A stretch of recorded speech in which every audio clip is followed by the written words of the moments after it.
Maybe we can all take a lesson from this Rishi Sharma, 20-year-old from California. Take a look at what he's doing right now. This is great. 20-year-old Rishi Sharma has always been into superheroes, the real kind.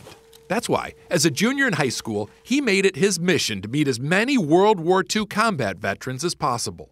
I ditched so many days of high school to go do an interview. You were skipping school to go interview vets? Yeah. I started riding my bike to the local senior home.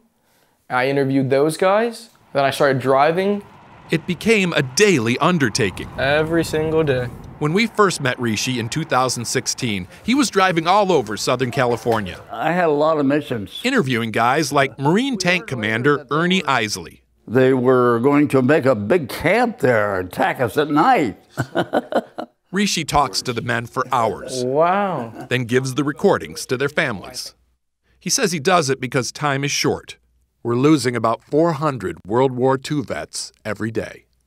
It's amazing how much history and knowledge is encased in each one of these individuals, and how much is lost when one of them dies without sharing their story. The fact is, I wake up every day to obituaries, guys who I wanted to interview, and I have to find out that, they died.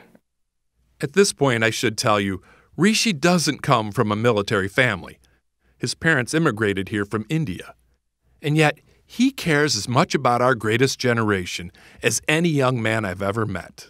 My name is Rishi Sharma. In addition to his in-person interviews, he was telephoning at least 5 World War II vets a day, just to thank them for their service and sacrifice. It means a great deal to me that you were willing to endure all of that so that I could be here today. Well, thank you very much.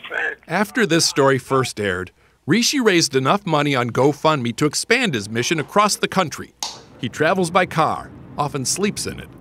So far, he has interviewed over 850 vets in 40 states, learning about their stories and their scars. Bullet wound. Those that have healed and those that will never. Who is that? This is my brother Jack, and he died in my arms on the battlefield.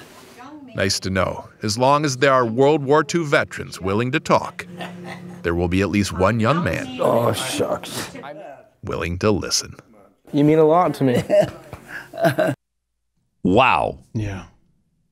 How did that happen to a kid that young? I mean, you got to tip your hat to his parents. I would think that's pretty special. Yeah. That's a special kid right there.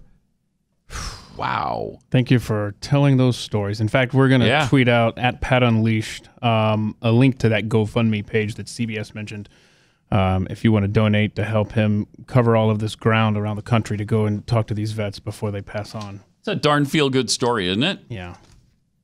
So, another millennial who is making a really positive difference. That's so great. And how many people even ask those guys for their stories anymore?